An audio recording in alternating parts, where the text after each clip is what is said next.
Today we have a very special guest, Tracy O'Malley. She has a heck of a story. She has coached some of the top CEOs and businesses around the world. I go into companies like Google, Amazon, John Deere to teach CEOs and leaders how to use this framework for something beautiful. But the strongest man I had known, most influential person in my life, my dad being hit with a cancer diagnosis, hit me upside the head with a 2x4. Like, life really is short and you're fucking around with it. And so I pretty much wiped out everybody and everything in my life. I walked away from my career, and the next day I checked myself into rehab. And it was in rehab that my therapist, she wanted me to take this Enneagram thing. Explain the Enneagram. This is always my least favorite question because... Welcome back to the Austin Zaback Show. Today we have a very special guest, Tracy O'Malley, and I'm really excited to talk about her. She has a heck of a story from where she used to be. We were talking a little bit before the show in the car world to the Enneagram world. We're going to dive in. I've got my Enneagram report right here, by the way, too. It's 18 pages long. Anyways, Tracy O'Malley has coached some of the top CEOs and businesses around the world.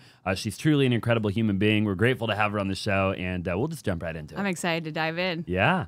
So Tracy, talk to me a little bit, like maybe for the listeners, like talk to me about your life today, right? Yeah. What do you do today? And then we'll peel back the onion after that. Yeah, like if you are just finding me today, you might be like, oh, she's so like calm and peaceful and compassionate and kind, and all true.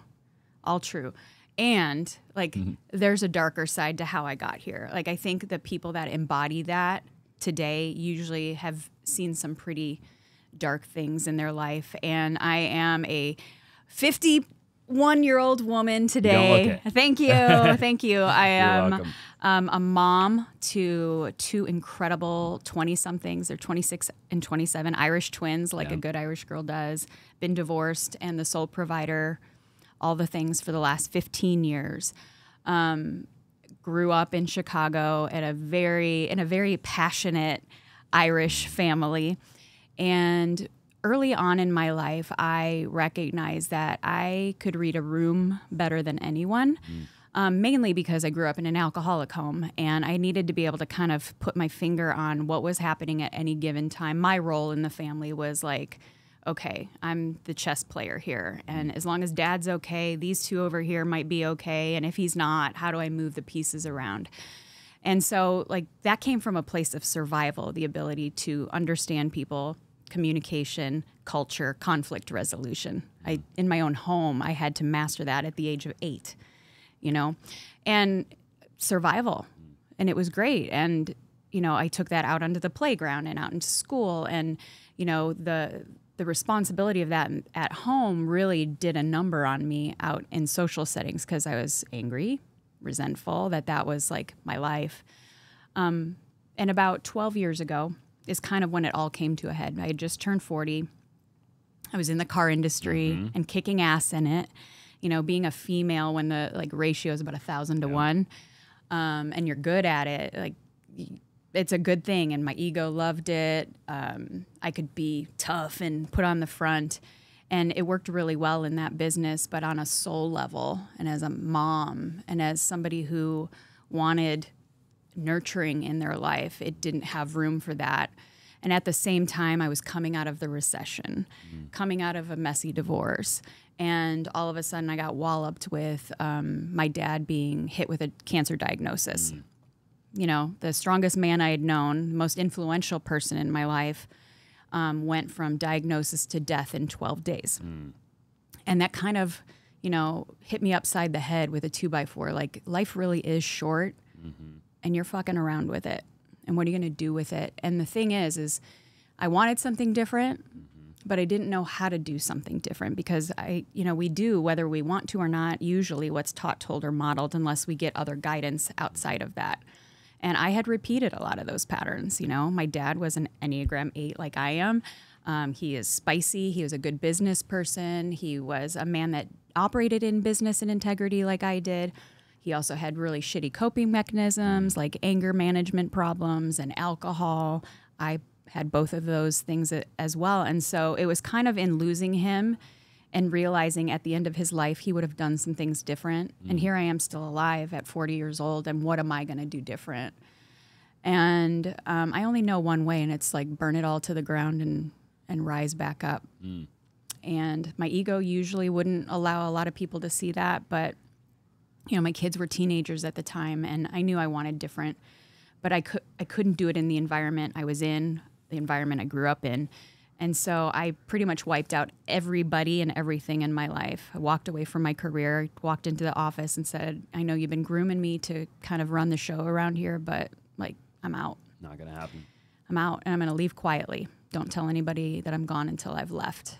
And decided that to do that. And the next day I checked myself into rehab. And it was in rehab that my therapist, also an Enneagram 8. Oh my gosh. Yep. She wanted me to take this Enneagram thing. And I, with a lot of beautiful, colorful language told her, go F yourself. I don't need one of these things. Yeah. I'm walking in here with a lot of labels. I just need you to help me fix the shit that's going wrong. And she said, and she wasn't rattled at all. And I was spicy as hell. She's like, my dear, your best thinking has gotten you here. And this might actually help you get out of the box that not only you have put yourself in, but the world has also put you in. So how about you open up your mind and give it a shot? And I was like, well, she's got a point there. And that was my introduction to the Enneagram. Wow. And the first aha I had was like, I'm reading through my thing, like, okay, yeah, I'm an asshole. That's great. Domineering, aggressive, assertive, and all things I used to really love about myself. And I do still love those parts about myself when channeled properly and with the right intent behind it. They can all be beautiful things. However, I saw the dark side that those were all coming from. They were coming from fear, insecurity, unworthiness, shame, guilt, and a lot of ego. And the other aha I had was like, wow, I have 2 beautiful children that are not 8s. And I, for 14, 15 years, have been trying to put them in a box that they don't understand, nor should they understand or be in it.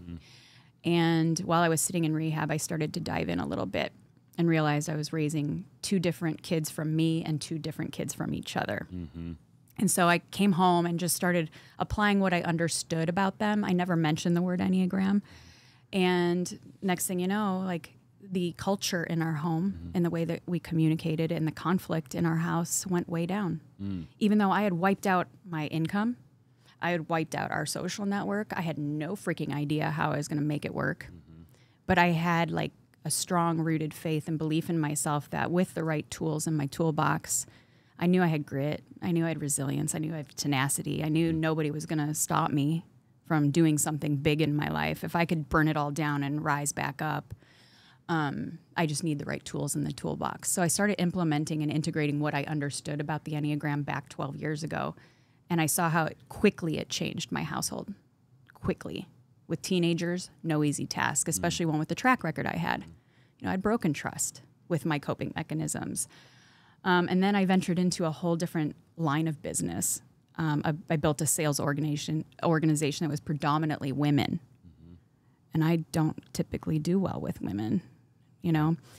But I was like, okay, I've got this tool here. I understand it. I want to create a win-win environment. I'm coming from high-level integrity place now. I've been sober at this point for 6 months. Woohoo, at that point. Yeah. And I was like, okay, I'm going to take what I understand here and just start using this with every person I talk to and try to figure out where they fall in this beautiful little system and framework so that I could speak to them in a way that they can receive and the intent that's on my heart.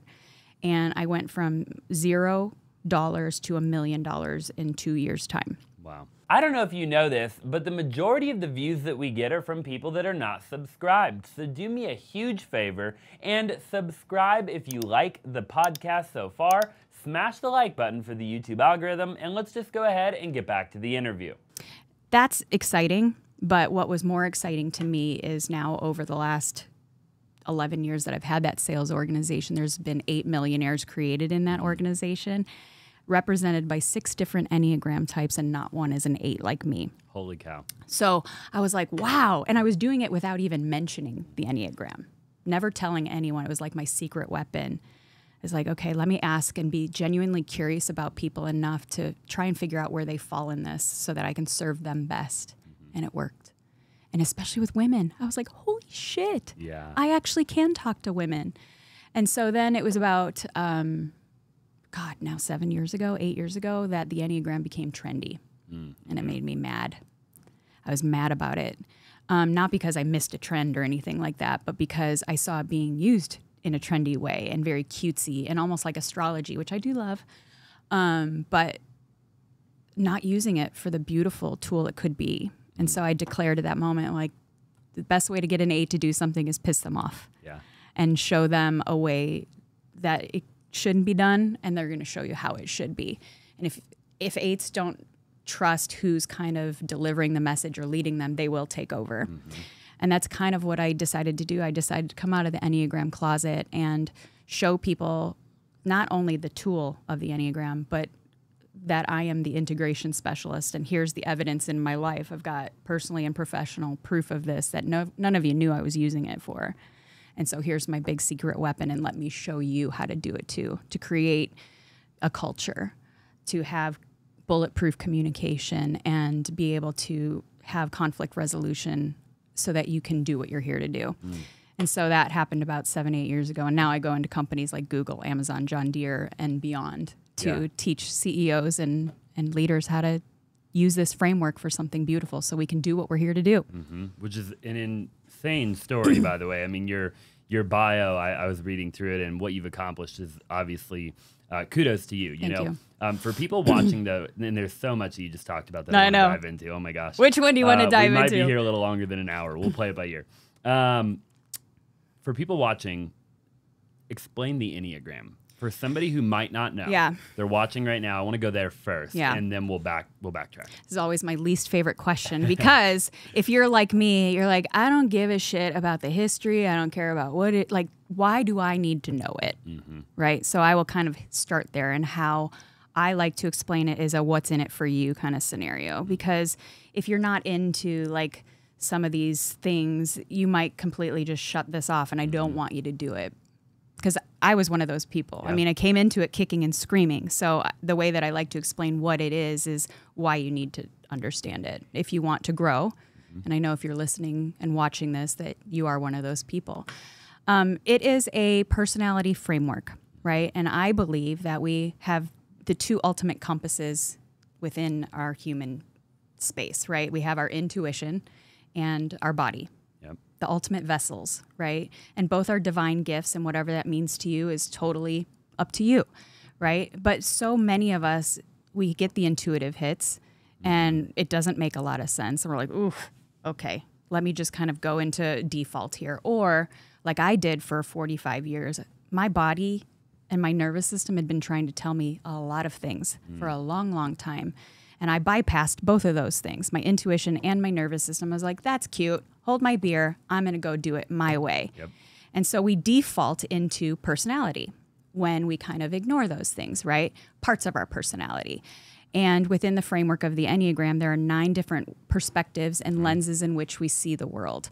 And each one has a very unique motive and a very unique fear. Okay? And when you understand that, where you default to and where you're triggered and where you are in thriving or where you're in survival is based upon those things, it's really easy to troubleshoot when you're about to go over the cliff, right? And it's also very easy to see and leverage where you shine and how to use more of that. And also recognize maybe my core default isn't the right tool for the job. How do I pull some of these other levels within the framework and the system of the Enneagram in order to communicate better, to do the things that maybe we don't like to do or whatever. And so within the 9 different types of the Enneagram,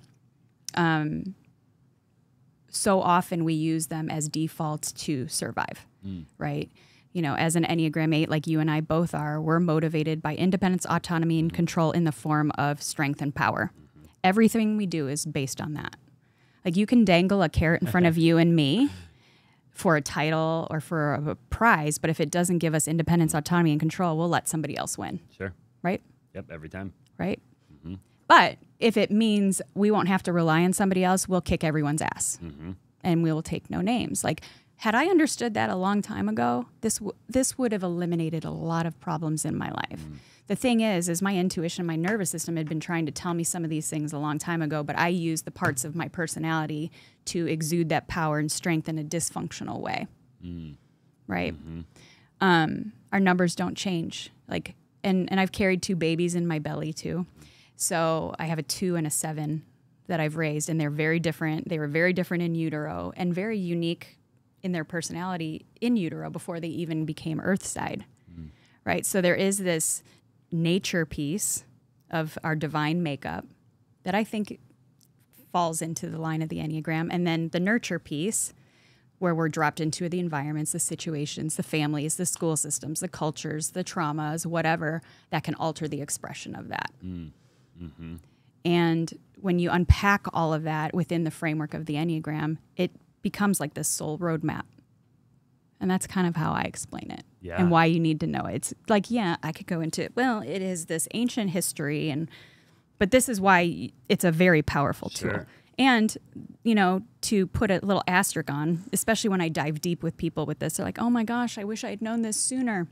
Me too. However, I also know, like, just like any tool, whether it's the Enneagram, a chainsaw, the Bible, all tools. And if we use them without proper integrity and with the wrong intent, they can be weaponized. And I know that I didn't have this available to me a lot sooner because I probably would have used it to manipulate or to have deeper power and control. So anyway, that's kind of like how I like to explain it. Phenomenal explanation. When you checked into rehab, right?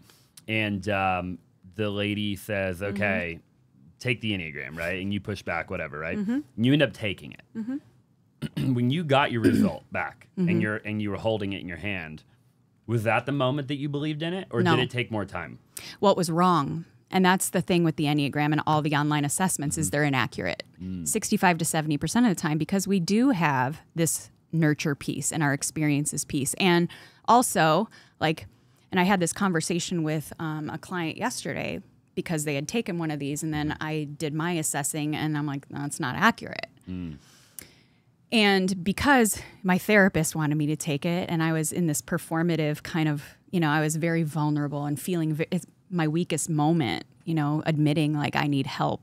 And very publicly needing help. So, of course, the way that I was answering the questions led to a very different results. An inaccurate. Behaviorally, all tracked. And that's the thing with the Enneagram. It's about motives, the why behind what we do. What I was doing was performing. The way that I behave in the world can look very much like a 3, the competitive achiever. But when it comes to the motive, kind of like what I just said to you, like you can dangle accolades, titles, winning all day long, but I don't care about that. But a 3 absolutely does. So we discerned really quickly that's inaccurate. I look 3-like, but I actually motivated like an 8. And did that happen right then and there? Like when that quickly, because I wasn't buying this. I was like, okay, like I wanted to be a 3 really bad though, because goddamn, they make it look easy, and I want to be able to put blinders on the way that they do sometimes, and I don't. I can't. Like I want to win so bad sometimes, but if it's not about independence, like, right. So that's when I started to buy in it. When I really, really was like, holy shit. Like, this is really profound, was with my kids first.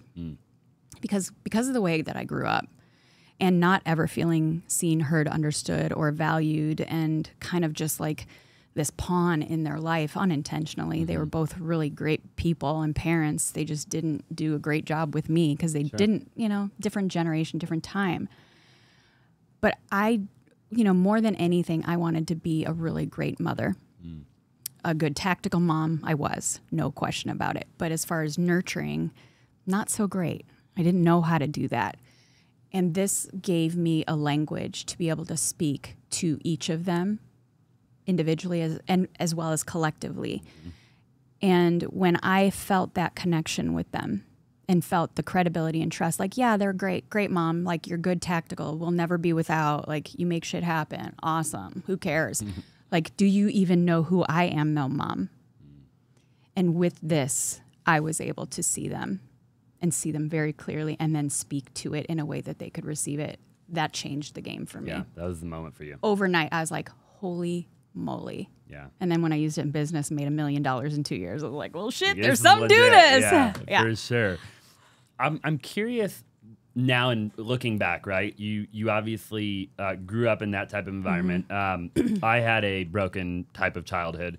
I think a lot of people do in some way, shape, or form, right? I mean, a lot of the people that I've interviewed on the show, their childhood was not perfect, you know? So similar to you, I grew up with my grandparents actually in their garage, you know? Yeah. And, but I'm curious as it pertains to you, how did your environment growing up then cause you to go then become or get into the automotive industry and dominate that industry? Like, was it, because then you talk a lot about your intuition and kind of your body telling you things are wrong, right? Like, you know, like your nervous system and all that, right? And I felt that in my life before. Yeah. I can relate, you know, like in a big way. But I'm curious, what was the motivating factor before you learned any of this? Yeah. Like, why did you end up there? It was kind of a fluke, but like I always knew that I wanted to kind of, like, 8s are notoriously great for being very instinctual. We're good in a crisis. We're what's happening right now and what needs to be done kind of people. I've always been really great at that instinctively as well as environmentally, you know, growing up in that. And early on, like in my life, my sister was a train wreck, honestly, and like a wrecking ball. Like I would go cleaning up all the messes and she would just be like, I'll show you. Like she wanted any attention she could get. And I get it. Like I get it. Like I have no judgment towards her. But because I was cleaning up a lot of these messes, I knew like I needed to kind of be in triage, whatever that meant. And so I wanted to be like a trauma surgeon. And then I was like, that's too much school. Too many rules. I don't like rules. I don't like to be inside. So then I went to college and majored in fire science. I was going to be a firefighter, paramedic. Loved it. Went and got hired in the Chicago area. Met a guy. He was from here in Arizona. Hated the weather. And so I gave up that and moved to Arizona. Tried out and applied for the Phoenix Fire Department and, you know, got accepted. Found out I was pregnant, married at this point. I was a very young married girl. So at 23 years old, I found myself pregnant and not being able to do that. After I had her, I was like, I'm still going to do it. And went back to do it again and found out I was pregnant again right away. So I was like, okay, that's not meant to be. So now what? Now what? I always knew like I was going to be a career mom, whatever that looked like. And I've done many different things and led many organizations. But after 9/11 happened, my husband at the time was in the IT industry. And that kind of took a crap. And so we were faced with, like, do we move? They were offering him a severance package or he could move. And I was like, we're not moving. I love it here. We want to raise our kids around family, his family. And so we took some equity out of our house that we had just bought. It was at a time that, like, house values were going up. So we took a little bit out of our equity and bought a car transport company. And we bought it from somebody else, a friend of ours. And so that was like how we got into the car industry. Had that together for almost a decade. We went through a divorce. It was not ideal to work with your ex-spouse. It's a very, you know, what have you done for me lately industry.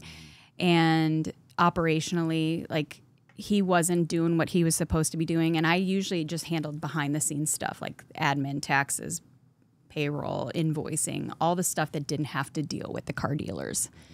But when I started to not trust him, I was like, well, I'm not going to put all my eggs in your basket, so I'm going to learn the entire business. And thank God I did. So I started showing up to all the different auctions, all the different car dealers that we were dealing with. And they were like, who the heck are you? And they were like, you're really good. I'm like, where have you been? And so it was right after the 2008, 2009 kind of thing. And my biggest account went in-house.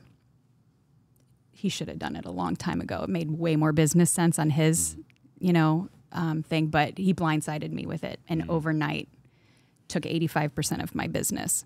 And so I was faced with the decision, do I rebuild this with him, who I don't trust, or do I do something else? Yeah.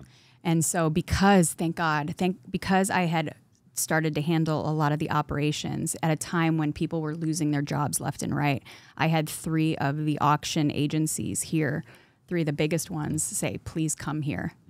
And so I picked the one that I thought I would have the most independence, autonomy, and control, and also learn the ropes a little bit faster and a direct line to the man in charge. Sure. And so I did that for almost 3 years. It was some of the greatest life lessons. I learned very, very quickly I am ridiculously emotionally unemployable. Even when I did trust who was in charge, and I did, I mean, I had so much respect for him, except the fact that he let me get away with murder. He let me get away with murder, and I knew that, and so I manipulated that, but also like performed at a very, very high level. And so at a time where I was feeling my weakest, you know, coming out of a recession, I lost my house, like humiliating. I went from like an 850 credit score down to a 500 overnight, which was like, talk about independence and control being taken from me. I was really mad about that. Child support stopped at that point. So everything was riding on this. But it was coming from that fear place. And although I was really great at what I did, inside I was dying, and those coping mechanisms really picked up, and that environment was conducive to like, hey, your job is to entertain these people. You look a certain way. They like being around you. Right. Partake in it. And even though I didn't want to, I'd much rather be with my kids. I did, because it was part of the job to give me independence, autonomy, and control. And so that's where my drinking went up as well. It's like, well, shit, if I can't beat them, join them. Yeah. And even though I was really great at what I did, I hated every second. I loved the power. I loved, like, I was like, seriously, I could do this in my sleep. Yeah. But I hate it. It's not really using what I know I'm here to do for better. But because I had so much responsibility, I wasn't going to leave. I couldn't leave. You know, everything was riding on that until my dad died. And I was like, well, life's too short. What are we going to do? The light bulb. It was the light bulb. Yeah. Seriously, I was like, I can't do this another 30, 40 years. Right. I cannot. But what am I going to freaking do? Yeah. And how am I going to bet on myself from a place not of fear, insecurity, unworthiness, shame, guilt, or ego, but from love, compassion, empathy, grace, and service? But I needed to figure my shit out first before I could say, this is what I'm going to do. Yeah. And that takes a lot of cojones and a big leap of faith. A ton. To trust, especially when you have 2 teenagers looking at you like, now what? Yeah. What are you going to do? Very true. You Yeah. know? How many CEOs, executives, entrepreneurs do you think deal with like the coping mechanisms and not really probably living in some of the good traits that you just mentioned, but the negative ones? Like, you know, I've had a lot of people on my show, and obviously I've listened to a million podcasts. Yeah. And, and correct me if I'm wrong, I see a huge commonality in entrepreneurs.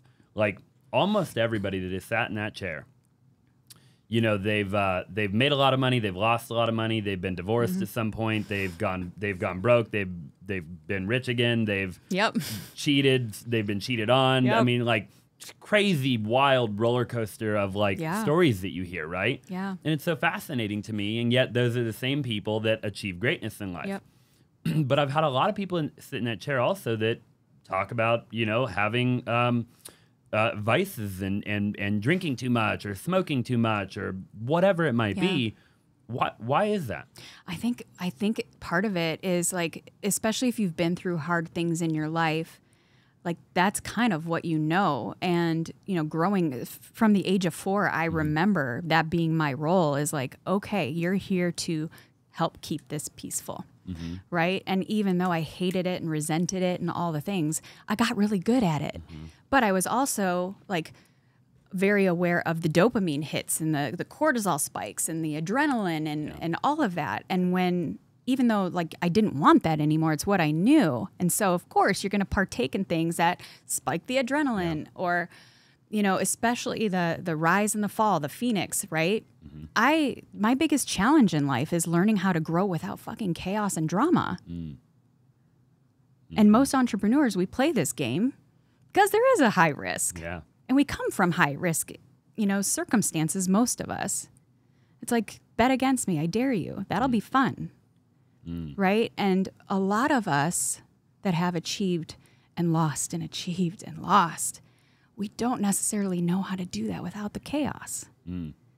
This is the hardest part of the journey, is learning how to do it without the wreckage you leave, or the hearts that you break, or the abuse you put on yourself or other people unintentionally. Right? But I think you have to understand where all that was rooted from first. And when I understood that about myself, it's still really hard for me to grow without chaos. I am very radically uncomfortable when it's quiet. I am too. And in the past, I would stir the pot, even if the pot got real hot. Because at least I know how to operate when my back's up against the wall. I know how to operate when shit's getting hot. I know how to operate when there's chaos. But when it's quiet, I'm like, okay, the other shoe's going to drop. And it's like, I'd rather have chaos because I know how to deal with that really, really well than this calm. Yeah. And a lot of high-level, high-successful people come from that. Even if they don't enjoy it, but they don't know how to, that's all they know. And it's worked. You have the receipts to show that that's worked out okay for me. Like, I have this, P&L sheet. I got this bankroll. I got this car. I got this body. I got whatever I've got. Yet they hate their life, though. They fucking hate it. They hate it. Yeah. Yep. And that's the sweet spot, though, is to be able to grow without the chaos, without the rises and the falls. Like, I haven't drank now for 12 years. Like, that is a goddamn miracle. Growing up the way that I grew up, and, it was the only way I knew how to kind of let the steam out, or to be socially not weird, or to, like, even want to leave the house. The fact that I don't use that at all to even be social or to feel like I'm decompressing at all is a miracle, honestly. Not easy. It is now. I have zero desire for it, but I have to be careful, because if I'm not using that, what am I going to go for? Business.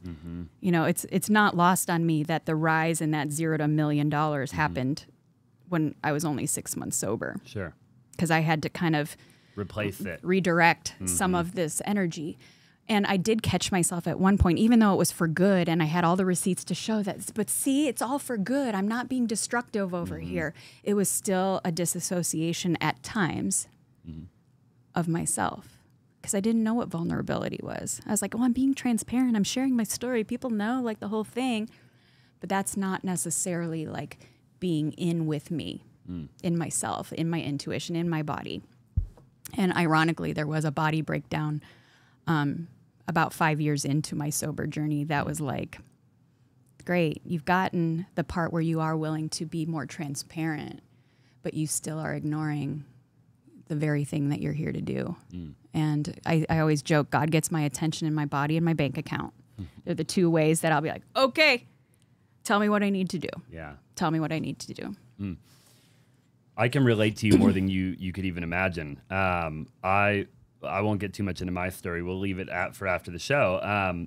But I mean, so I've been to, like, Hoffman. If you're familiar with the Hoffman process, I've been to Joe Dispenza. I did the landmark form.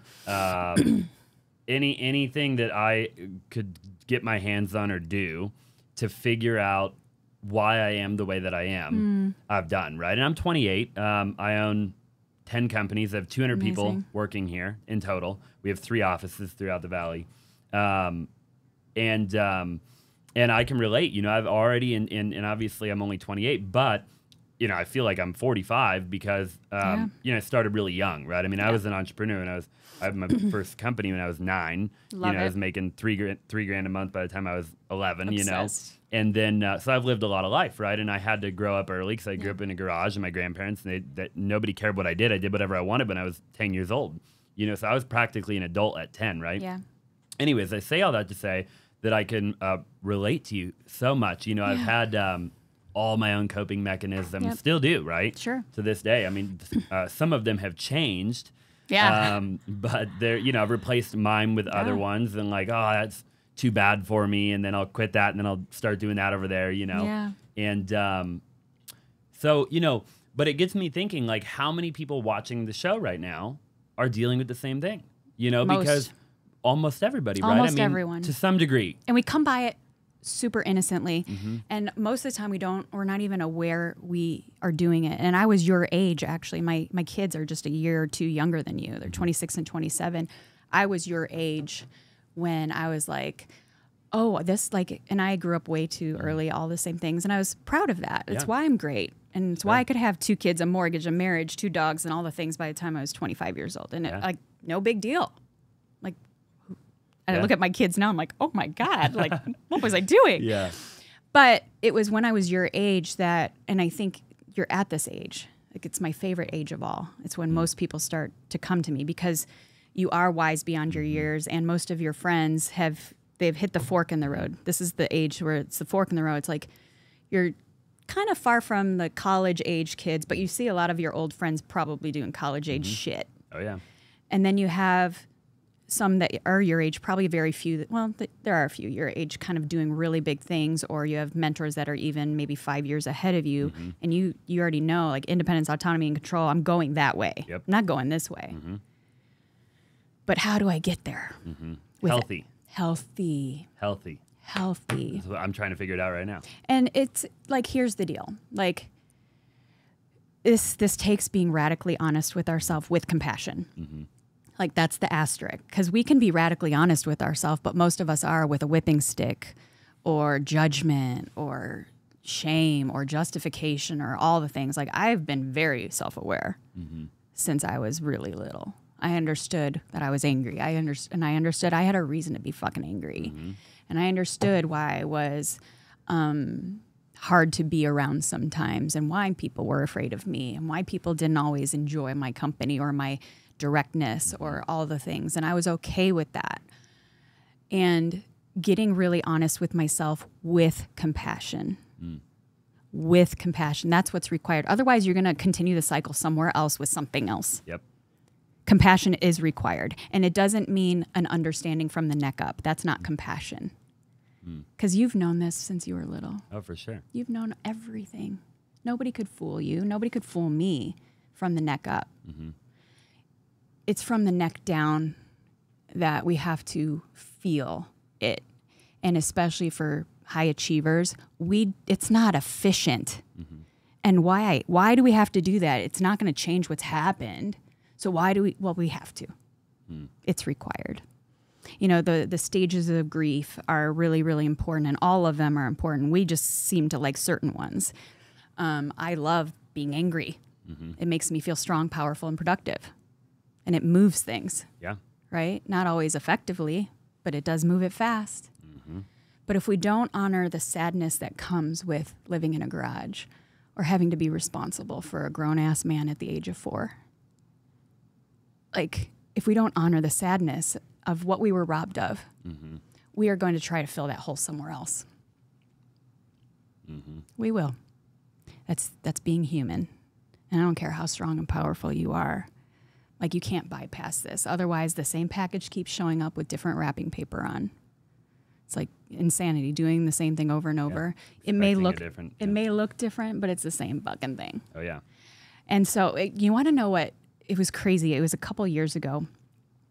I was watching this movie called Inside Out. It's a kid's movie. And I was way past having little kids to watch this movie, but I ran across it. I don't even know how. And it's about human emotions.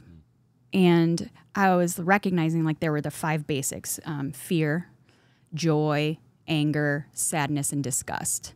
And I was like, man, I really like these 2. I like anger and disgust because it makes me feel strong and in control and powerful. But fear, that's for weak. Joy, I don't have time for that. And if I experience joy, somebody will take advantage of me. And sadness, please. You can't touch me. I'm bulletproof, right? And it was in the depiction of this beautiful movie that I saw how very, very important those 3 were. And if we only honor parts of the human emotions and not the other ones, we never get to acceptance and transformation. We might have the receipts that say otherwise, but when we lay our head down on the pillow at night, we know we're full of shit. Yeah. We do. No matter how many cars we got in the garage, no matter how great our tits look, no matter how much money is in our bank account or who's on our arm, It doesn't matter. And it was seeing these three little characters, Joy, like she represents very much who my daughter is. And my daughter was why I started my personal development journey when I was your age. She was 4. Wow. Which was the age that I remember. And I was so triggered by my own daughter, which we can get into that. But joy, fear, it's a healthy emotion. We don't have to judge it so much, right? And then the sadness was the one that I hate the most.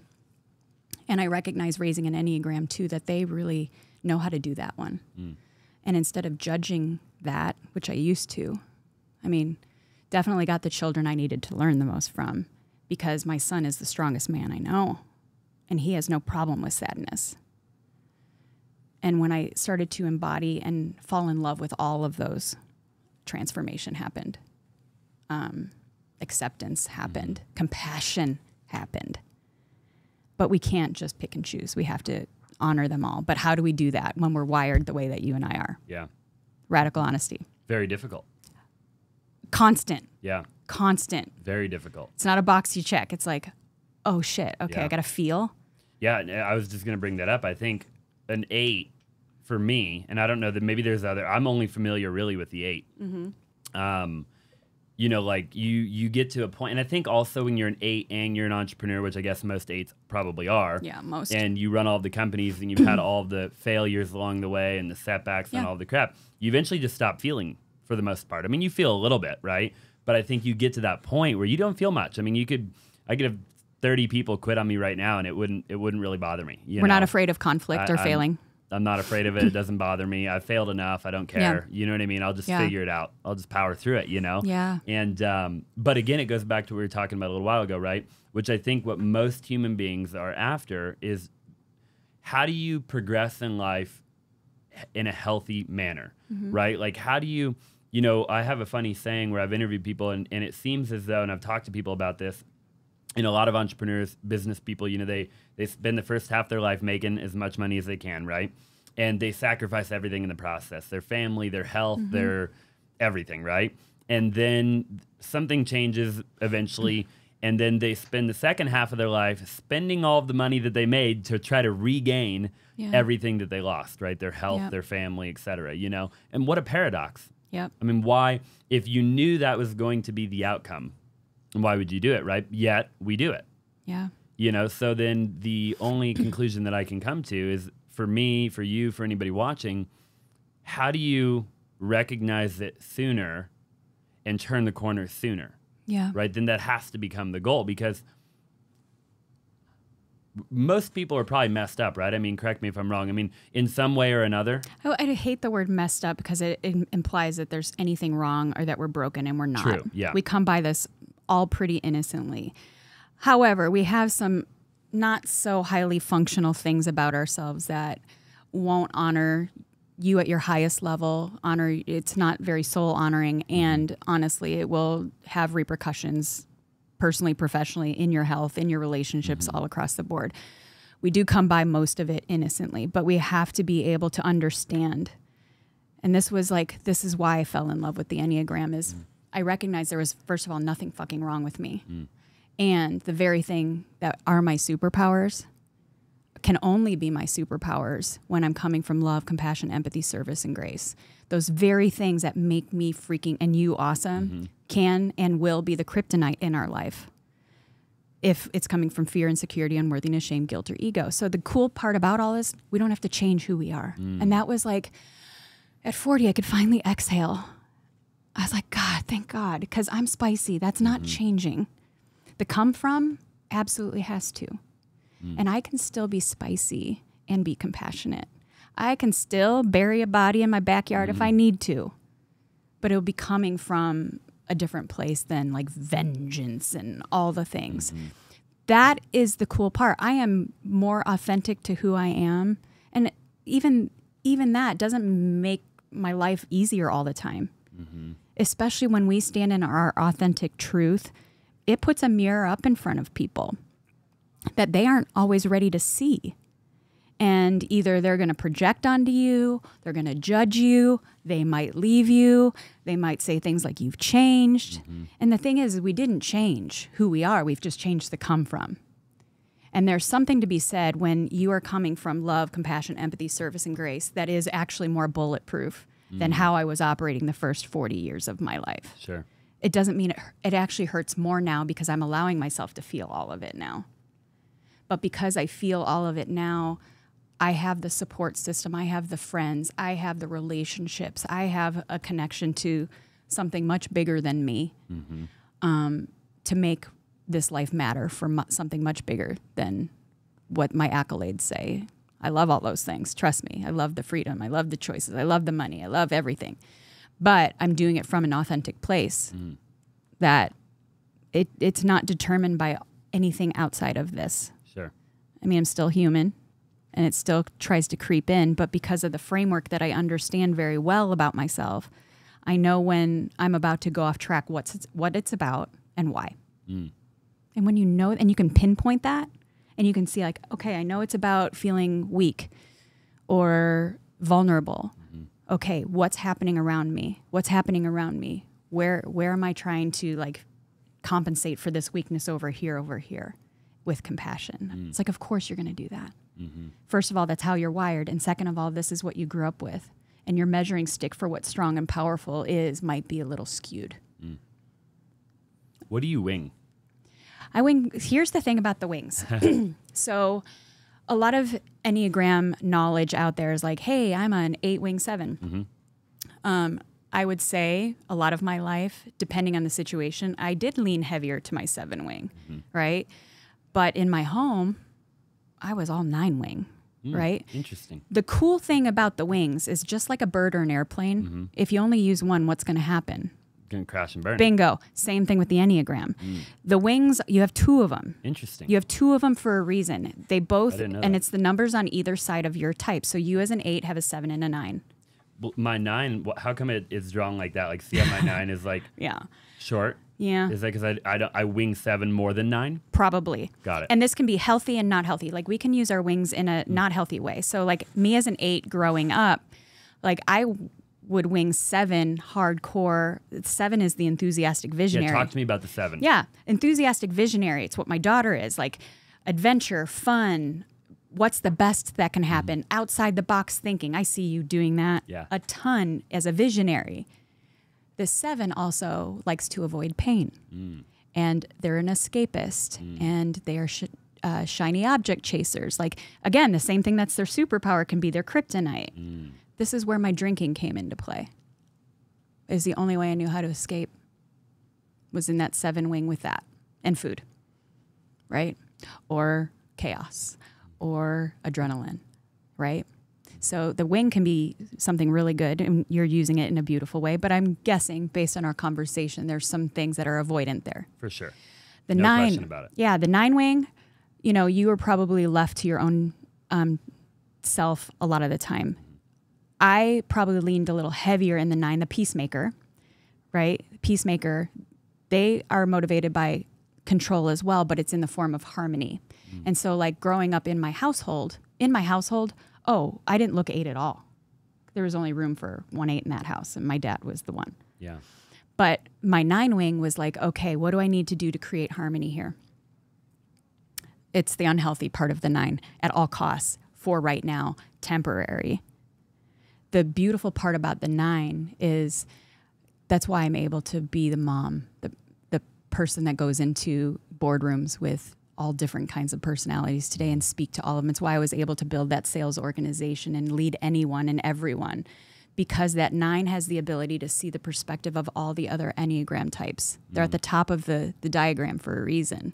Whatever the divine spirit, source, universe, I think their spirit is an Enneagram 9. Because they do have the perspective to see through the lens of all the other types. And because they're motivated by creating harmony and the greatest good for us all, the key is long game here. 9s typically settle for short game.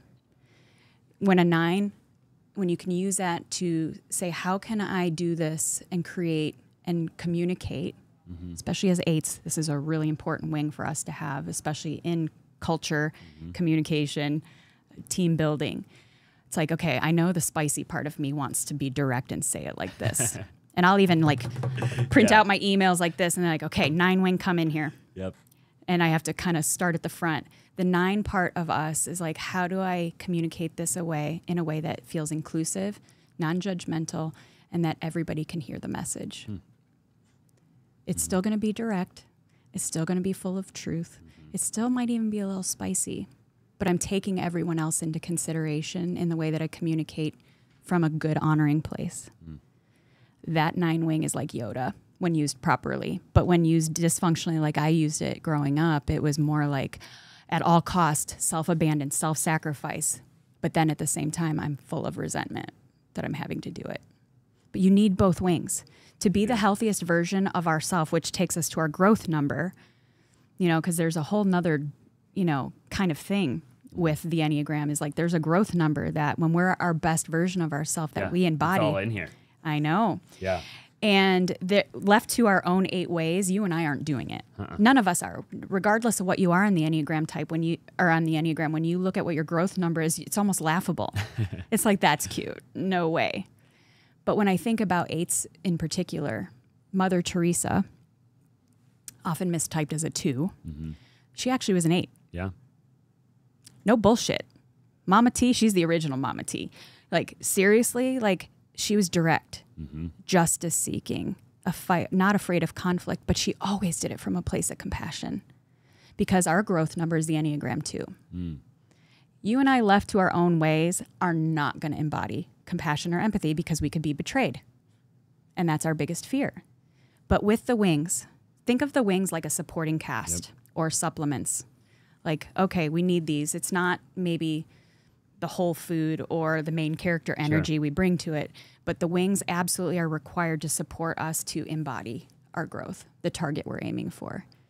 And when I think about Mother Teresa, even though she is direct and spicy and not afraid of conflict, the 7 and 9 really supported a lot of the way that she operated and communicated and blazed a trail so that she can embody more of that too and still be that challenger, but embodying the beautiful, compassionate helper while she was at it. And me too.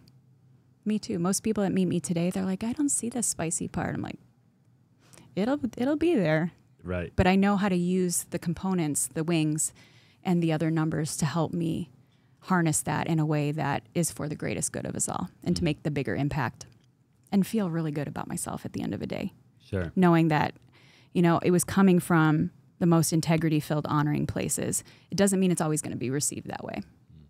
And I have to be okay with that. Yeah. If you're currently wholesaling real estate and you aren't using a CRM, then you're doing it wrong and you're leaving a ton of money on the table.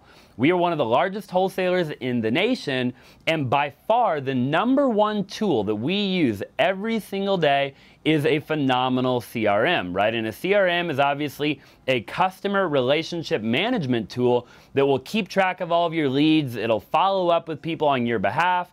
Even if you have a 9-to-5, right? A good CRM will be working for you while you're working at your job. So when you come home, you have a bunch of people to talk to buy their property, okay? Now, obviously, we have a CRM. It is called SimpleSend, and all you have to do is go to www.simplesend.com to check it out. It is by far my favorite CRM. We built it out over the years, and it will literally do everything you need it to do to become a phenomenal wholesaler. So go to www.simplesend, check it out, and I'm telling you, you will not regret it. Talk to me about like coaching based on the Enneagram. Yeah. You know, I'm very curious. Like I've had coaches, you know, and I've had mentors, and you know, a lot of people watching have probably had coaches or mentors. Like I find it fascinating that you've been able to do what you've been able to do, and you do it around that. It's just, right? Like, because you're able to sit down with somebody, I would imagine, and correct me if I'm wrong, and you're able, well, I mean, now you're really good at it, right? See, I mean, you, before the show, you walked up to my fiance, she's also my creative director, and you were like, I think you knew right away she was a 2, right? 100%. And so you're good at it, right? But to be able to get somebody's result, hold it in your hand, talk to them about their life, I would imagine, like what are they struggling with, that sort of thing. And then I'd imagine it makes coaching them a whole heck of a lot, I don't want to say easier, but simpler, maybe, or maybe that's not even the right word. Maybe It's systemized. Yeah. In some way. And I don't want to take the human component out of this because, you know, like I said, had I had this before, I would have used it to kind of what's in this for me kind of scenario, you know, because of like independence, autonomy, and control, things like that. But, you know, when we use this as a growth tool and as a leadership tool, you know, I'm always like, how can I better serve and empower the person that's in front of me, whether it's a meeting in a hallway, in a grocery store, to somebody that I can tell is having a bad day, or one of my own children who's afraid. Yeah. Right? It gives me a framework to work off of, a system that is beautifully wired for them. Right? And it's like, I want to understand and see you and value you for who you are, not who I think you need to be or who I think you should be, or all the things. Because Lord knows I grew up feeling completely misunderstood my whole life. And I would have died for something like this, for somebody to understand me at this level.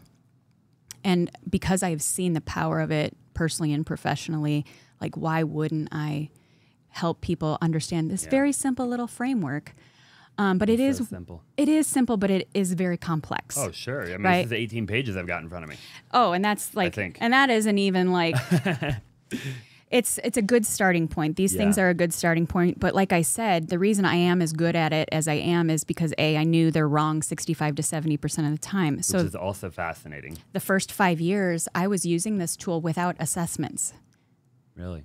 So it made me, and I've always been really curious about people because of the environment I grew up in. I'm always kind of scanning the room of who I can trust, who I cannot, who's the most powerful, who's not. Like, I've always been curious about humans, mostly coming from a fear place.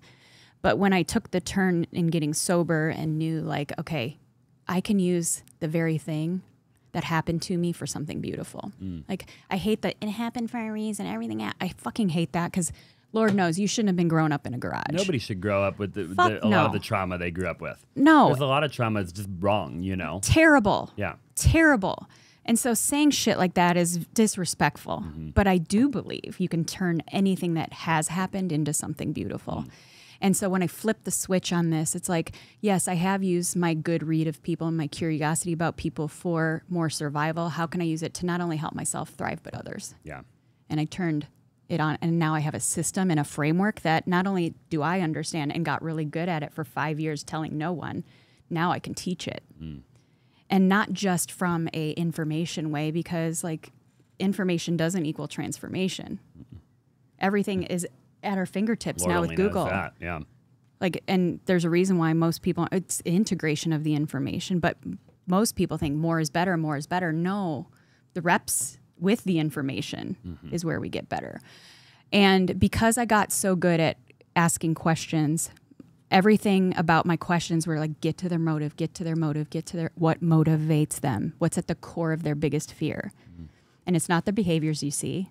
It's not the fluffy answers in the first 6 questions they ask.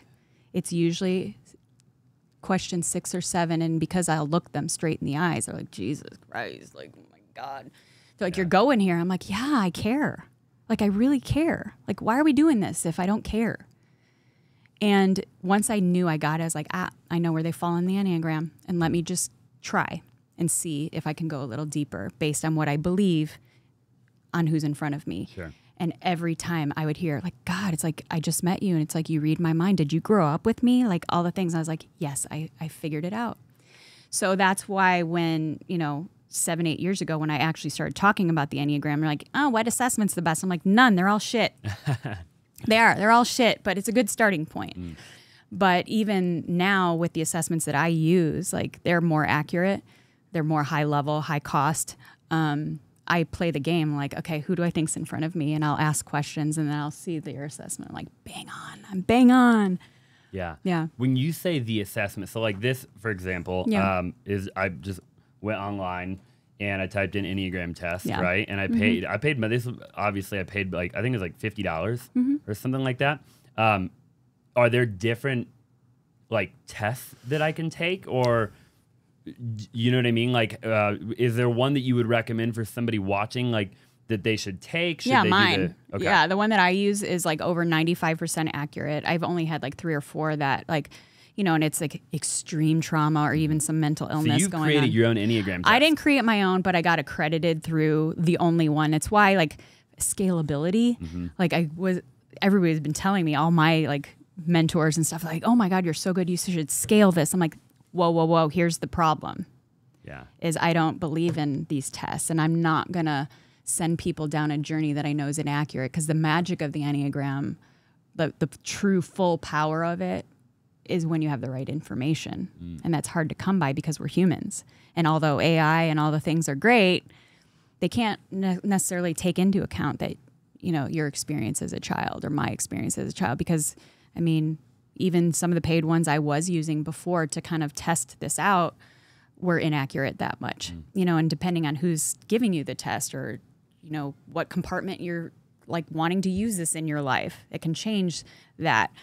But I think it's a great starting point. Got it. And right? then the second, so somebody really should talk to somebody like you, have a conversation with a human being, because the computer, from what I'm hearing, can get it wrong a lot of the times. Because the computer doesn't know me or my story. No. I mean, even when I took this, I mean, I remember the questions were just basic for them. I mean, you know, like, I mean, heck, mine could even be accurate. Although I think it's pretty spot on. I think it's probably pretty right, because I've listened to you talk, I've watched a lot of information, and I can relate to you in almost everything that you've talked about, you know. But with that being said, you know, who knows? No, I think you're right. Yeah. I had you narrowed down to 2 coming in here, which is by watching my content. Yeah. Okay. And just like how you present yourself and the energy. But again, those are behaviors, right? Yeah. And that's the thing. We can't go off behaviors. It's the motive. Like talking to you even for 2 minutes in the hallway, I'm like, no, you're an 8. I can tell. Yeah. Like, because I didn't just see the screen. Sure. I saw you. And I could feel your motive. I could feel your energy in person. I was like, there it is.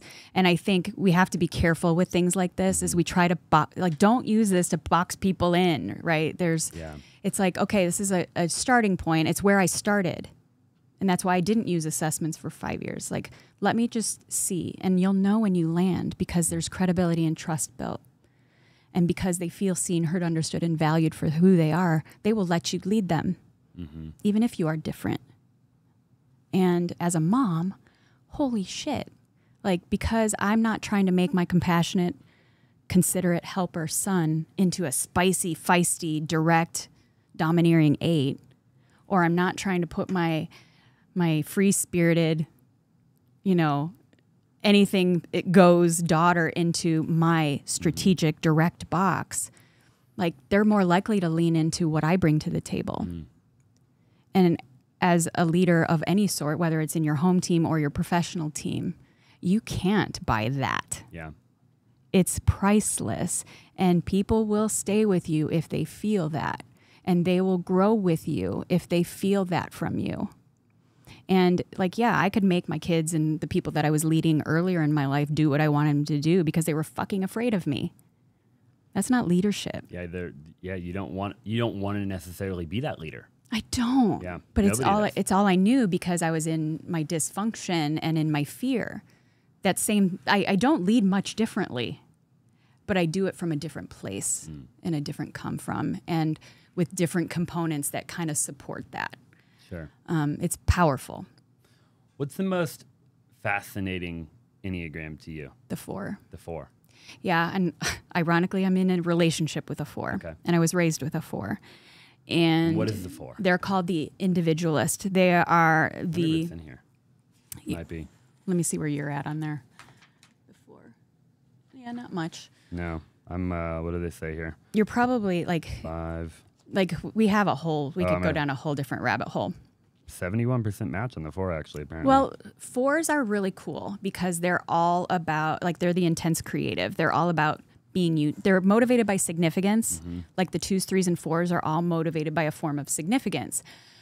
But the 2s find their significance in what they do for other people. 3s find it in what they achieve. 4s find it as this internal quest of knowing who they are. So, like, they're the artists, the musicians, the comedians, the foodies. Robin Williams, Anthony Bourdain, John Mayer, Howard Stern, all Enneagram 4s. Wow. Right? They're tortured, though, because when they're in their imagination and their creativity and their head is down in their gift, and that can change all the time, that's when they're at their best. But the problem is they look up around the world and they see how different they are, which is their goal, to be their unique self. But because, comparison is at our fingertips now, they start to believe that something is missing in them. They're not jealous people, but they're envious that they think there's something missing in them. And so they can be a little dramatic, like a Howard Stern. And I love Howard Stern. Love him. I've listened to him for 40 years. Robin Williams, always changing his characters to make the people love him.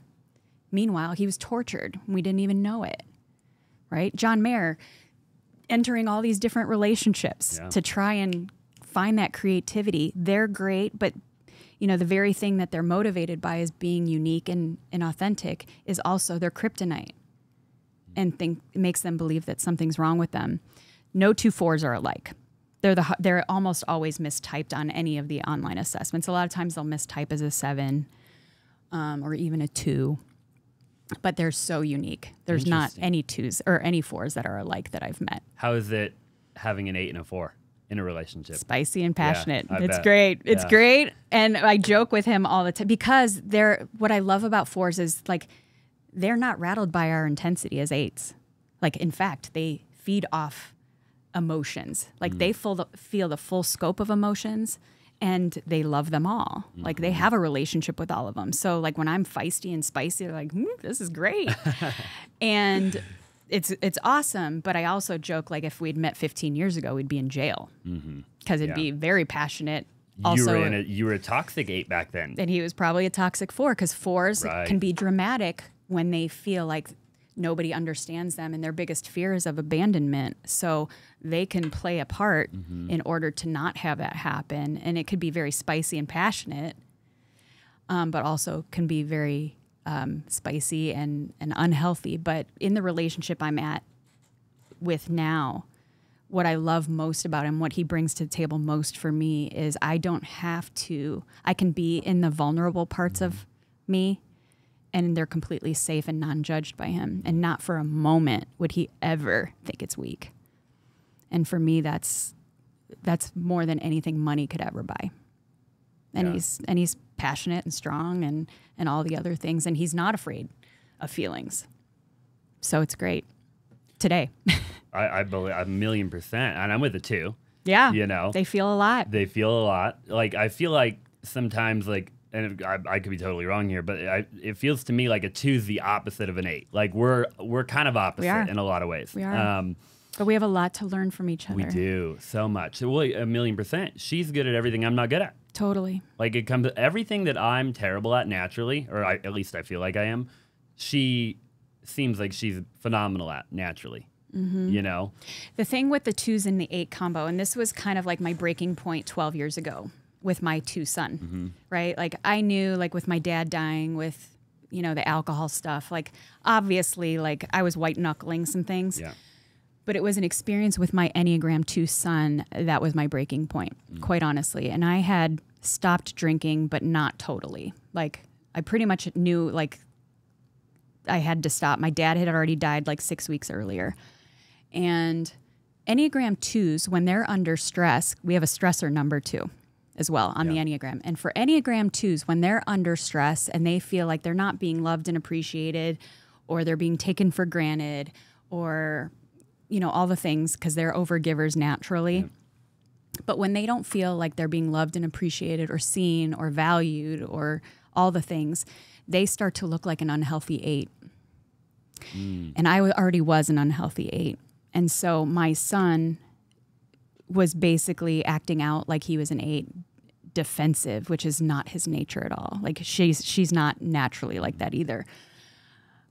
And for an 8, like this has been so helpful because when he started to do that, 8s were like, oh, conflict, put on the gloves. Like, I don't care if I birthed you, I will fight you to the death. And that's what happened. I had my own son up against the wall by his neck. And he's 14 fucking years old. Like, what in the world is happening here? Like, I love him more than anything. Now today, knowing him, like that is not him at all. But understanding the framework when he starts to get a little more defensive or angry. Instead of putting on the gloves and saying, oh, you want to play Fight Club? I know what's at the root of it for him. You know where he's coming from. I'm like, okay, where's this going sideways for you? What can I take off your plate? How can I pour into him for a moment? And sometimes he's resistant, not so much anymore. I'm like, you don't want to fight with me. Like, this isn't about me, and I will fight you, but I know you don't want to. So how can I help you? And it diffuses it immediately. Wow. Because if he goes to that 8 zone, not only is he going to feel a lot of shame about that, because that's not, like, we won't feel shame about being angry. Just makes us feel more alive and powerful. But for her and my son, if they go to that point, even when the dust settles, we're good. They're not, because that's not who they are. And they've gone to a place that they never really want to go. And so us as people that love them, when we start to see it, instead of throwing kerosene on the fire, it's like, hey, what can I do for you right now? Yeah. Because they're not good at asking for what they need. Fascinating. Changed everything. And guess what happens then? Guess who wants to learn how to be direct and have healthy boundaries? Like, he's like, okay, Mom, I need some boundaries. How do I say this? I'm like, you're not going to like how you're going to say this, but it'll work. And I'll do it. We can wrap it up in kindness and your language that feels true to you, but you still have to follow through. And because I see him and I know him, I'm not trying to make him talk like an 8, but we're going to have boundaries like 1. But we're going to wrap it up in your beautiful 2 nature. It's so cool. It's so great. It's so cool. Right? I love imagine that in a boardroom. Right. And with a team and a CEO and all their executives. Yeah, the level of efficiency that you could achieve would be insane. Unstoppable. Yeah. And especially in times and businesses where we have to do more with less people, you know, financially, and just like too many moving parts, you're going to have, like, I'd much rather work with less, but be able to empower more with less. And this has allowed a lot of businesses to do that, especially if you, first of all, know who you are working with, and then where you fill the gaps, knowing where you need to fill gaps with people that have certain strengths. I mean, any healthy Enneagram type can do anything, and we can all get along with each other just fine. But the fact of the matter is people are bringing baggage to all the tables. Sure. And certain people are in a different zone of genius than you.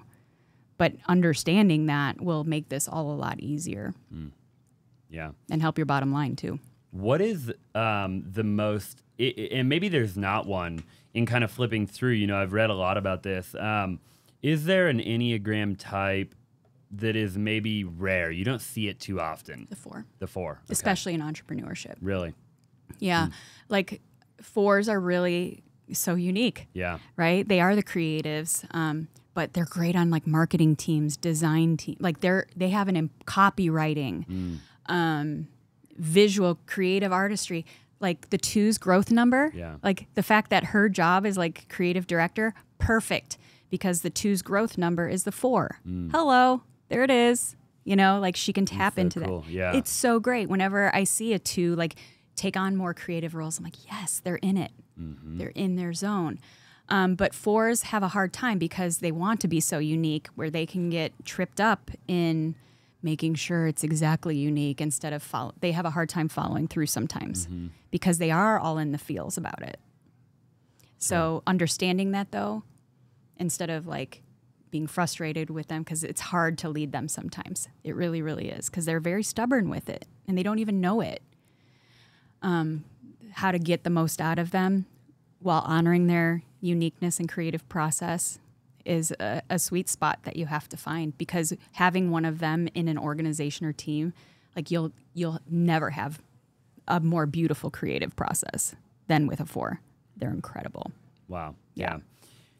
I'm sure that in any healthy number, right, 1 through 9, any 2 numbers could, if they're both healthy, any 2 could be in a relationship, I would imagine, right? Yep. But in maybe a toxic, if you had a toxic number with maybe another toxic number, like what 2 numbers would be the worst if they were in a relationship, if they were in a toxic season of life? Yeah, well, there's a few different dynamics. Like I know the number that I struggle with most, even at my healthiest, is the Enneagram 1. And ironically, they're in the same center of intelligence as us. You know, the 8s, 9s, and 1s are in the instinctual center of intelligence. And so they're motivated by a form of independence, autonomy, and control as well. So just like the 8s, the 9s, and the 1s. Now, the 1s go about it by being righteous and good, and they're very black and white. And why that triggers an 8 typically is we feel like they're trying to control us. We don't necessarily need to be in control of everything, but we won't be controlled. And because the 1 can, especially when they're not at their best, be so black and white and unapologetic about it and rigid, and they won't waver and they won't apologize if they know they believe they're right. I have a hard time with that. Yeah. It's like you got to live in a little more gray area. And because that underlying emotion is anger and resentment for them, they're usually kind of bitter about it when it's happening. And so their delivery of it can be kind of critical and not always kind. They don't mean, again, they come by it innocently. And I believe like the types that trigger us the most are the ones that teach us the most as well. But I would say 1s and 9s probably have it, 1s, 9s, and 4s, I would say probably have it hardest because they don't like to waver out of that. That need for harmony is a really strong thing as a 9, and they will settle for the short game all the time. But for us, like, okay, they'll let us control things and lead things, so Sure. It works for us. 3s at their unhealthiest can be narcissistic if they're not careful. And so the 2s, the 4s, the 9s can be drawn to that because that 3 is like go-getter, take control. The 2s, 4s, and 9s don't need to be the center of attention, so the 3 can shine. But then it's not reciprocated as far as like love and appreciation. That's where it can go sideways. I see that one a lot in dysfunction. 5s are amazing. They're the investigator, but their gift is non-attachment and non-emotional, which is great because they can be super objective. But when you're in a relationship with one, sometimes it can come across as cold or uncaring or abandoning even.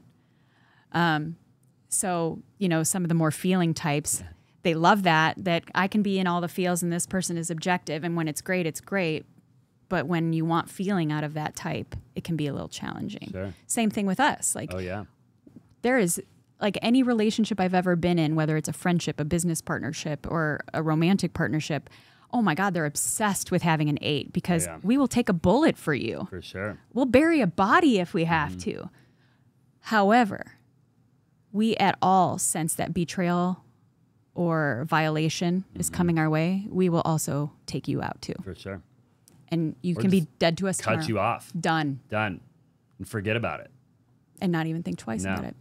So like that, we're great. Yeah. And then it can take a turn. So that's why continuing to understand what's at the motive of this so that we can communicate about it, so that we can avoid the big blow up and end up making it something that it's not is really important. And this framework can help with that. Yeah. It really, really can. It doesn't mean it doesn't feel personal when it's happening. I'm telling you, when my Enneagram 4 beautiful man starts to go inward and withdraw, all my Enneagram 8 spidey senses are like, betrayal, betrayal, betrayal. And I know that's not true. And even when it feels personal, like especially in the early parts of our relationship, before when he would do that, I'd be like, I don't fucking need him anyway. I don't need you. And so I would pull back, which his fear is abandonment. So it creates more disconnect. And instead of doing that, I was like, okay, this feels really personal. I know what he's doing. I know why he's doing it. Lean in instead of lean out and see what happens. And it worked. Yeah, I bet. For him and me. Yeah. Because I didn't want to cut him off. 1,000,000%. I don't want to cut him off. No. But like my need to not be betrayed can be stronger than my knowing sometimes. It'll overpower that. If we don't know what to do with this. Right. Which most people don't. Most don't. Right. We come by it innocently and subconsciously. So the pause and like, whew, because we're reactors by nature. We just snap and go and do. And that's why we're great. It's also why like we leave some wreckage behind. Oh, yeah. So For sure. it's like, okay, pause. Who is this in front of me? What's at the root of this? It feels personal and I do want to throat punch him, but I'm not going to. And how do I honor who he is right now? It will create a win-win in this relationship, even when I don't want to do that. Yeah. Same thing with my kids. I'm like, seriously, you little ungrateful things. But I know it's not that's not personal. Sure. So how can I speak to that?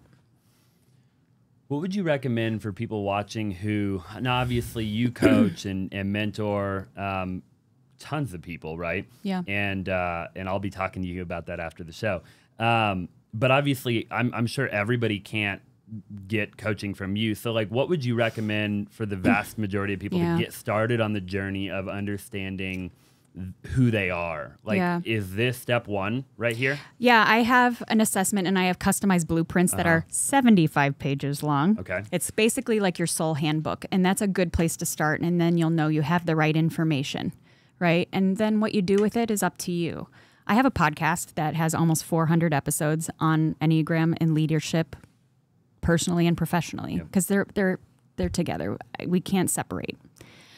We can, but we'll burn ourselves out. So I would say start there. Start there. And then just start implementing some of this in your life. Like, this is not like, oh, you know it, and then boom, it all clicks. It's like knowing how to go to the gym, like, and getting like a J-Lo ass. Like, I want a J-Lo ass. I can study her workout. I can watch all the YouTubes till I'm blue in the face. But if I don't actually go put the reps in and lift the weights, all I know is J-Lo's workout schedule. Yep. The Enneagram is no different. Like, you have the framework, especially when you get typed accurately. And once you have the right framework, then you start using the other components in it. So for like, if I was telling you, it's like, yeah, you're an 8. You don't need to study about being an 8. You do that in your sleep. Yep. The things you need to learn about is the 7, the 9, the 2, and the 5, because those are the numbers connected to you. And those are some of the tools in your toolbox that maybe aren't natural to you. They aren't where your motives and fears are, but how can you use those as supporting tools in your life so that you can be the best 8 that you are? Yeah. And then you just start saying, like, when I was in rehab, that's what I did. Because I was like, oh shit, like, I am an 8, and I could see where I would use some of the unhealthy 7 and 9 like I talked about. But what are the parts of the 7 that I could really use for good? What are the parts of the 9 that I could use for really good as my supporting tools?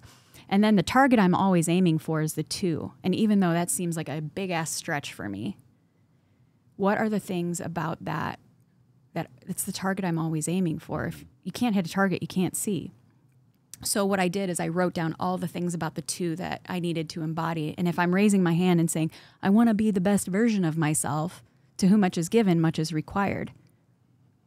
And with great reward comes great responsibility. And if I want to be the best me I am, that is required, even though it feels really uncomfortable and really vulnerable.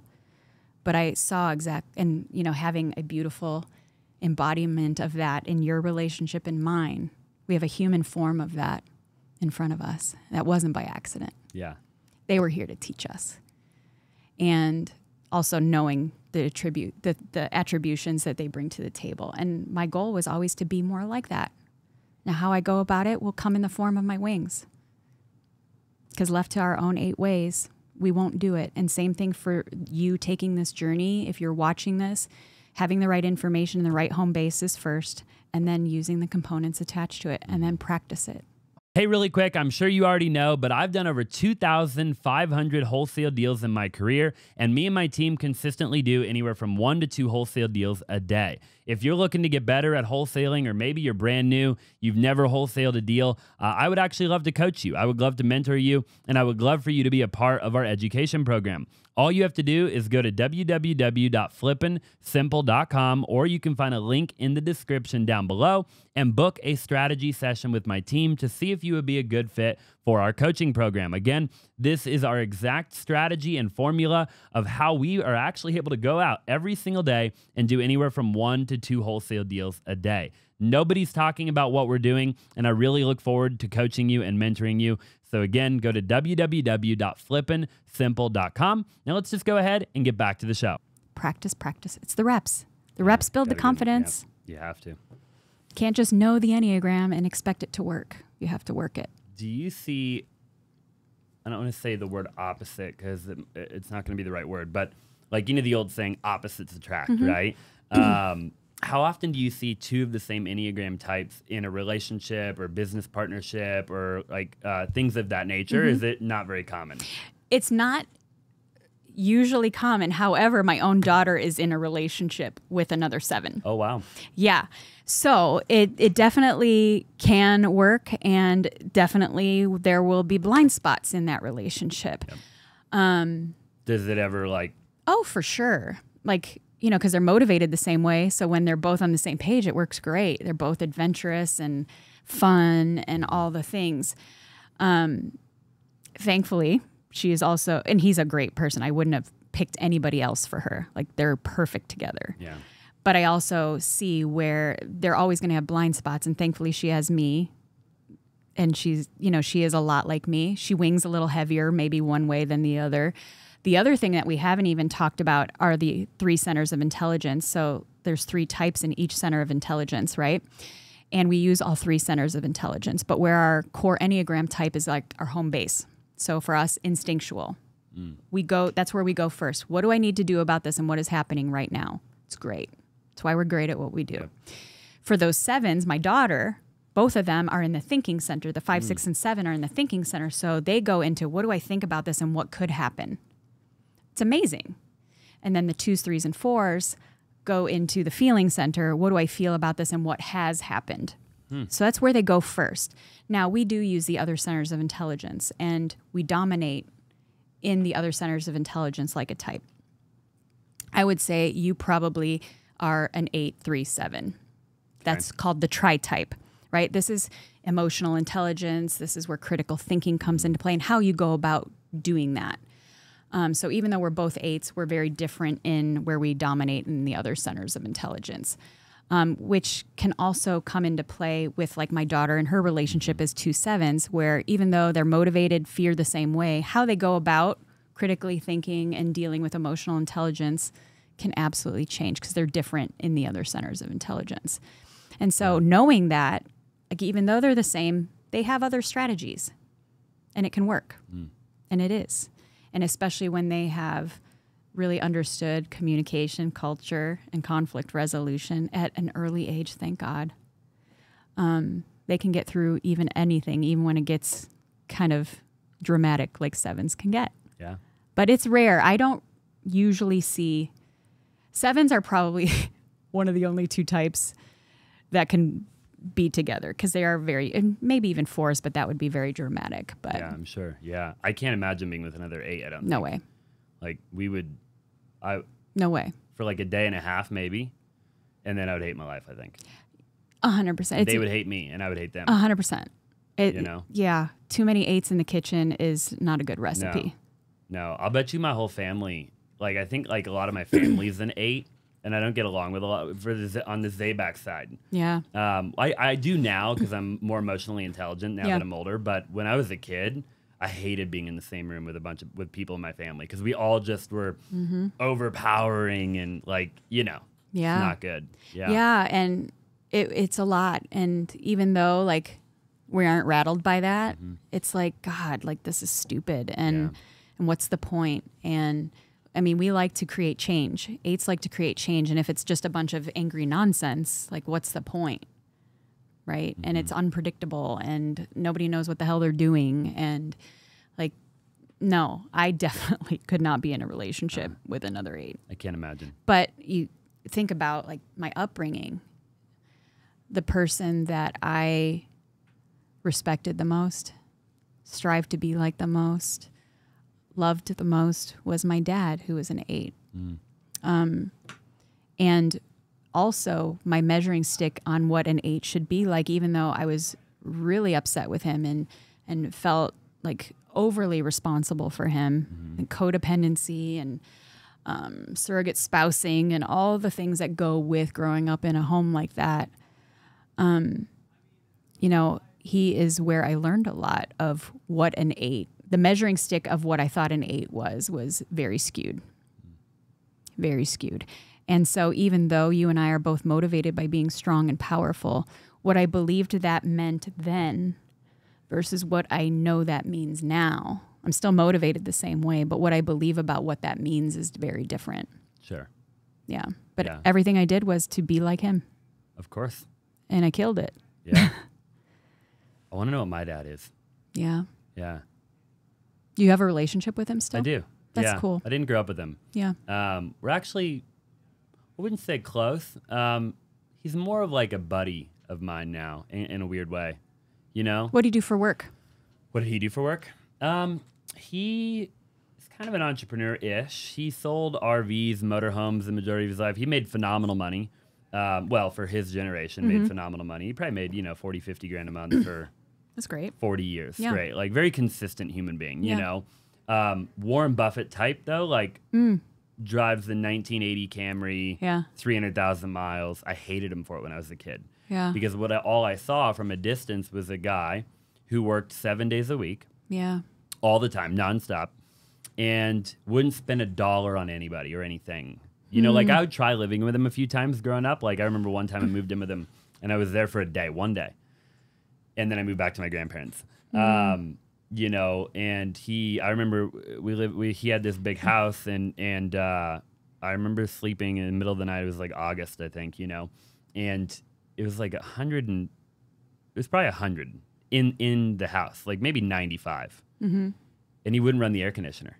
Big house, And I remember him telling me, if you're hot, just go jump in the pool in the middle of the night, and then go back to bed. He's like, that's what I do. He's like, I just, a couple times throughout the night, he's like, I'll go in the backyard, I'll jump in the pool, and then I go back to bed. And I freaking hated him for it, because I was just a kid, right? I couldn't wrap my brain around it. Like, why does this guy, I didn't know much, but I knew that he made good money. I didn't know what that meant at that age, but I could tell that he did well for himself. But nobody would know that if you didn't know him. Like, you would think if you saw him pull up to a gas station, you'd think the guy was freaking homeless. Right. And I freaking hated it. So, question about that. Yeah. So, did he work like that? Like, this is where, like, okay, centers of intelligence, where does he fall? Like, is it motivated because he believes that working 7 days a week gives him, like, prestige and significance? Or did he do it because he needs to have certainty that there's more than enough all the time? Like, that's kind of where, like, behaviorally, he can sound one way, but what's at the root of that? Is it about certainty or is it about significance for him, do you think? I almost think that it goes back to, like, how we're brought up. It's so fascinating because you talked a little while ago about, like, the different generations. My dad did the same shit. Yeah, and, like, his dad did the same crap. Yep. And I think what's so interesting, I think, about that generation in particular is that they weren't really exposed to personal development. Like, when I look at not really. I guess there was, like, Dale Carnegie and Napoleon Hill. Right. Like, you could read a book or whatever, but, like, most of them... It wasn't at their fingertips like we have it. Most of them didn't, too, right? No. Like, and when I look at, like, my mom, my dad, my grandpa, my grandma, etc., they've never picked up a book in their freaking life. Yeah. They've never done any personal development in their life. So then you ask yourself, like, how did they end up the way they are? It's because it's exactly the way their parents were. So as you get older, you're like, okay, like, I don't hate them for it anymore because like, how could I? Like, they didn't freaking have a choice in the matter. Like, they didn't know any better, and you talked about that a little while ago, right? Like, and you can understand that. And I did. My dad knew Warren Buffett, but as far as, like, emotions and feelings, like, God, no. Yeah. We can understand that and have understanding about that and not, carry resentment. And we still have to grieve what we didn't get. Agreed. And that's where a lot of us, it's like, I understood why my family was the way it was. Like, looking at the lineage on both sides, hello. Like, this makes perfect sense. Even as a kid, I understood it. But I was still left with what I didn't get, which is what I deserved. I deserved nurturing. I deserved guidance. I deserved a safe place to be me. And I didn't get that. And even though I know they didn't mean that, and I'm a parent too, and no parent says, I'm going to go fuck up my kids. Nobody does that. And, like, looking in the face of a 4-year-old, I would never tell her, like, well, too bad. Too bad. And so we have to kind of go revisit the 4-year-old that realize, like, oh, mom, dad, whomever doesn't have the skills, the tools, the willingness, the openness, the availability to do what I deserve here. And although that's sad, I'll be resourceful, resilient, tenacious, gritty, all the things I need to be to survive and to get through this. But where the disconnect happens for most of us as entrepreneurs and adults is the ability to grieve that part. We have to grieve it. And it's not saying our parents are pieces of shit. They aren't. But we can grieve it because we deserved it and we didn't get it. It's no reflection of them.